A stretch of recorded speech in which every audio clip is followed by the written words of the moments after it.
What is going on, guys? It is Wrestlelamia here, back with some more news. Join us now as we look at the wildest news stories and rumors you need to know, including Goldberg unhappy with WWE, a WWE PLE is officially a flop, Hulk Hogan's new venture is a failure, is WWE buying TNA, why John Cena has disappeared, Rhea Ripley angry at fans, a WWE teasing an AJ Lee return, WWE bans Jake Paul, and much more. Be sure to subscribe and hit that notification bell for daily wrestling videos and follow us on Facebook for exclusive lists. Also check out our new videos on Wrestlelamia XL. Now let's do the intro and get straight into our first story.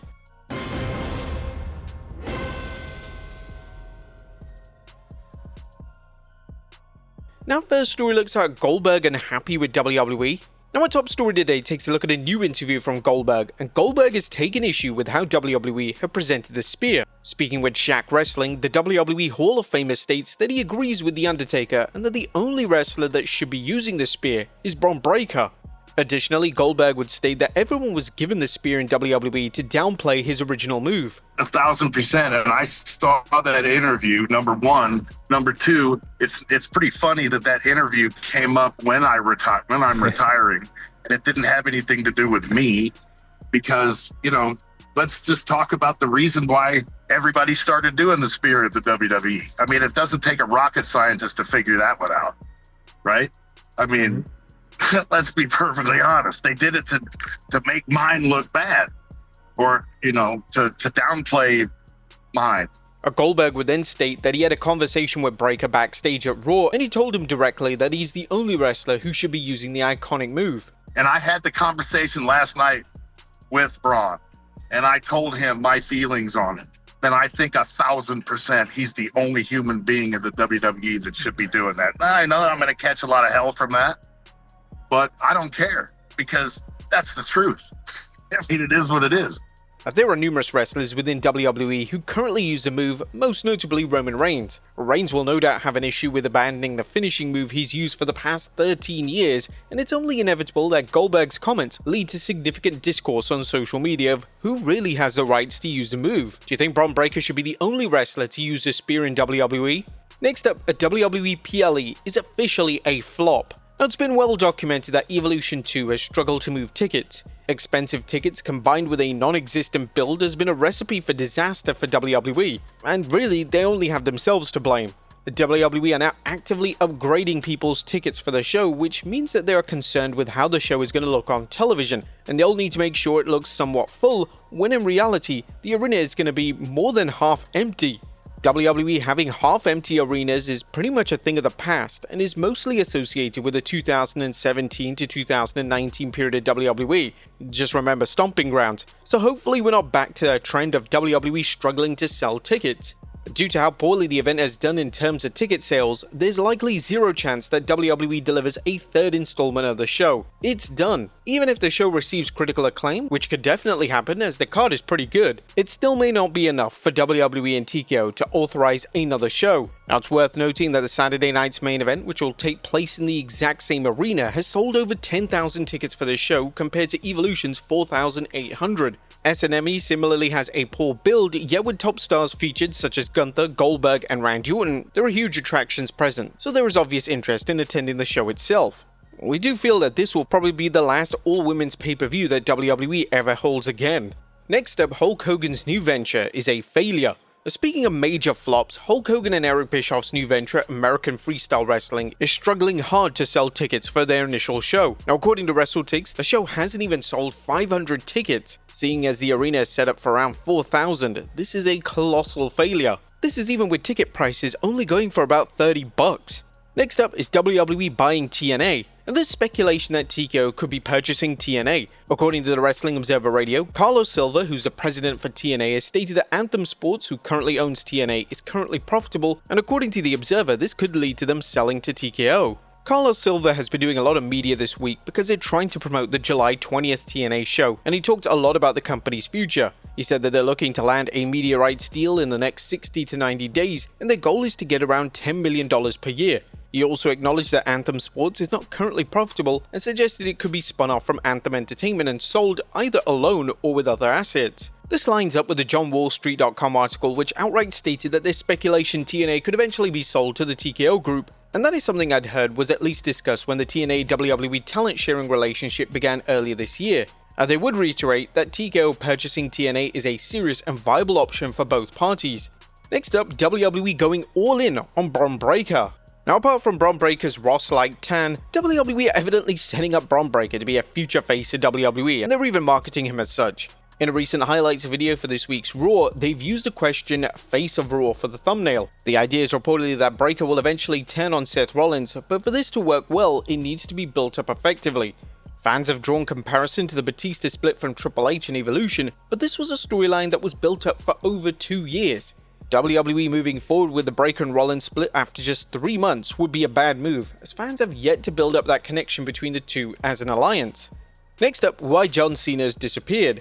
John Cena has disappeared from WWE television since Night of Champions, but even though we can't see him, we now know where he is. It's been revealed that Cena is filming a new movie titled Little Brother, and this makes any WWE appearances this month extremely difficult. In relation to when Cena will be back on screens, he's currently advertised for next week's SmackDown, as well as the Go Home SmackDown before SummerSlam.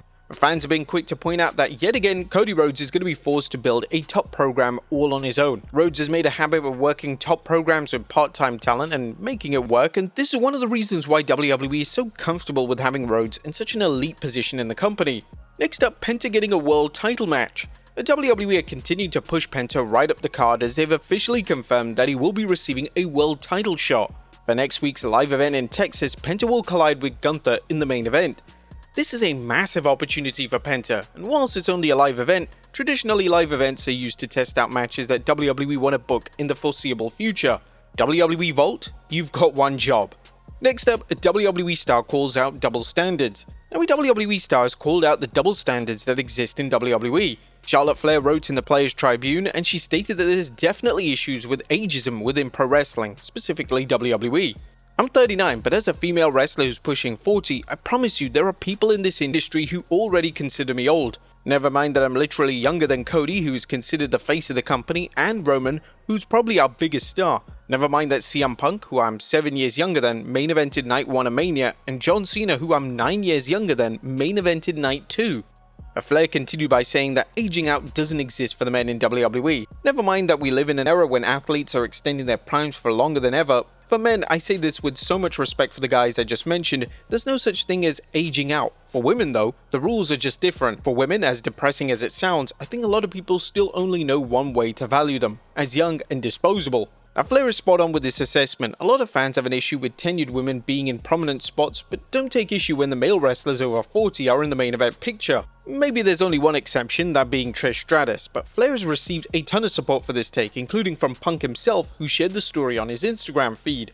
Next up, Rhea Ripley angry with fans. Now, it's no surprise after many incidents regarding stalking and creepy behavior, Rhea Ripley has made a very bold statement in regards to fans sending fan mail to her personal address.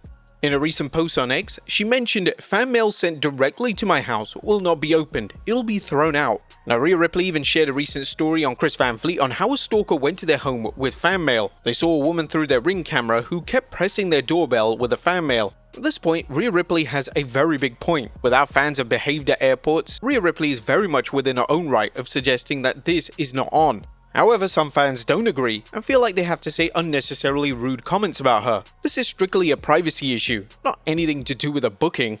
Next up, a singer wrestling at SummerSlam. It was announced last week that Jelly Roll will be on SmackDown this week, and now it's been reported by PW Insider that Jelly Roll has been training for a match and will indeed be wrestling at SummerSlam. Singer and actor Jelly Roll has been training to make his WWE in-ring debut and will do so at SummerSlam, PWInsider.com can confirm. Jelly Roll will be at tomorrow's Friday Night SmackDown to kick off the storyline, which we're told will see him align with the top babyface ahead of SummerSlam in East Rutherford, New Jersey this August. We have not confirmed the babyface, but when we asked if it was Cody Rhodes, we were told no. Now, this means that Mr. Roll will be teaming up with a babyface in a tag team match against a heel tag team, and due to SmackDown having a plethora of villainous tag duos, WWE is spoilt for choice. Who do you think it will be though? Next up, are WWE teasing an AJ Lee return? Now, well, WWE uploaded the story of AJ Lee to their Vault YouTube channel yesterday, and naturally it has fans speculating on what the motive for this is. WWE rarely promotes uncontracted talent in this manner, and it's certainly interesting the timing with Evolution 2 just being days away. AJ returning at Evolution this weekend would be truly one of the most shocking returns of all time. AJ retired over a decade ago and she's shown no interest in returning to WWE since. With that being said, with her husband CM Punk being back in WWE full-time and having a great relationship with WWE management, the chances of her returning have never been higher. Whilst it will be wonderful to see her return, her returning in the Battle Royal may be seen as underwhelming by some, and a return of one of the most popular female stars of all time may be better saved for a future Royal Rumble. Next up, WWE bans Jake Paul. Jake Paul firmly believes that he's been banned from WWE. During a conversation between Jake and his brother Logan Paul on a recent vlog, the two discussed Jake being banned, and it's apparently due to Jake having issues with Dana White. You've upset some of the people involved because you made an enemy out of Dana White. Oh, you have a diss track on him, buddy. Dana is now part of the TKO group because the TKO group now owns the UFC and the WWE. And the TKO group, I think, is like an offshoot of WME, which is a Hollywood agency. William Morris Endeavor owned by Area Manual. I think there's still a little bit of static, but it's nothing we can't fix. Now, this is the first news to surface relating to Jake being banned, but it does make somewhat sense that TKO are uncomfortable having Jake around if he has bad blood with UFC president Dana White. And finally, Vince McMahon's new company reveals their new logo. Now, Final Story today takes a look at the latest news when it comes to Vince McMahon's new company. McMahon's new company will be called 14th and I, and the company has released an official logo. The official filing for McMahon's noted the trademark was for goods and services, specifically private equity fund investment services, financial services, namely management of private equity funds, private equity fund investment services, and financial portfolio management. This together with entertainment services, namely production and development of scripted television and digital programming. In relation to the name itself, it's a direct reference to the location of the Capital Wrestling Corporation, which was previously held by McMahon's father, Vince McMahon Sr. But there you have it, folks, the wildest news stories and rumors you need to know. Be sure to leave your comments down below, and I'll see you next time with some more wrestling content.